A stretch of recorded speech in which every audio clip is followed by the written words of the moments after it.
Luhut Binsar Panjaitan sulit membantah jejak bisnis tambangnya di Papua.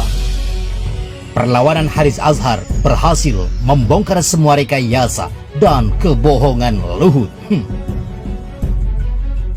Gelora.co, perseteruan antara Menteri Koordinator Bidang Maritim dan Investasi Luhut Binsar Panjaitan dengan dua aktivis pegiat sosial Haris Azhar dan Fathia Maulidiyanti turut menyita perhatian Ketua Majelis Jaringan Aktivis Pro-Demokrasi Iwan Sumul. Iwan Sumul menilai bahwa Luhut kini dalam posisi terdesak, sekalipun Luhut telah melaporkan keduanya ke polisi. Luhut dalam posisi terdesak setelah acara Mata Najwa membeberkan fakta-fakta mengenai keterlibatan Luhut dalam bisnis tambang di Papua.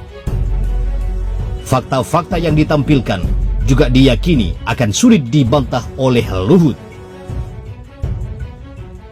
Kalau melihat fakta yang ditampilkan Mata Najwa, sepertinya Luhut akan sulit membantah bahwa memang ada jejak Luhut soal bisnis tambang di Papua, ujarnya kepada redaksi pada Minggu pagi 3 Oktober. Secara khusus, Iwan Sumul justru meminta kepada Haris Azhar dan Fathia untuk balik melaporkan Luhut ke polisi.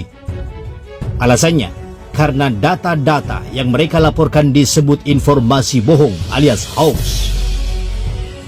Sebaiknya Bung Haris Azhar melaporkan balik Luhut dengan laporan fitnah. Diketahui acara Mata Najwa sempat menampilkan hasil penelusuran dokumen data-data terbuka dan wawancara soal keterlibatan Luhut dalam bisnis tambang di Papua. Berikut laporan narasinya secara lengkap. Kami mengidentifikasi ada 4 perusahaan yang memiliki konsensi tambang di Intan Jaya. Keempat perusahaan itu, yakni BUMN, PT Aneka Tambang, PT Madinah Qurrata'in, PT Nusapati Patria, dan PT Kota Bara Miratama.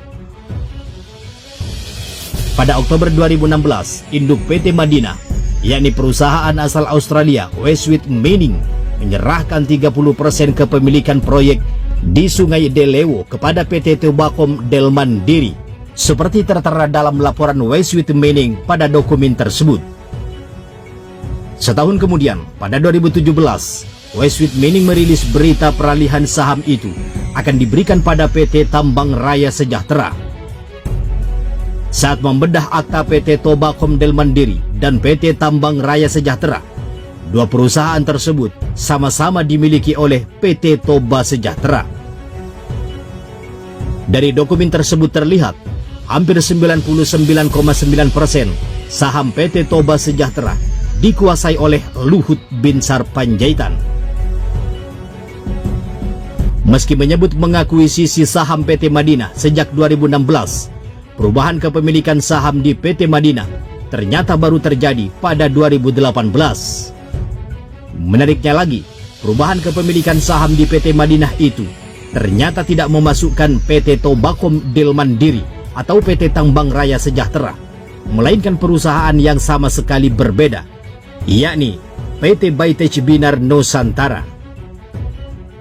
Sampai sekarang, perusahaan tersebut memiliki 30% saham di PT Madinah.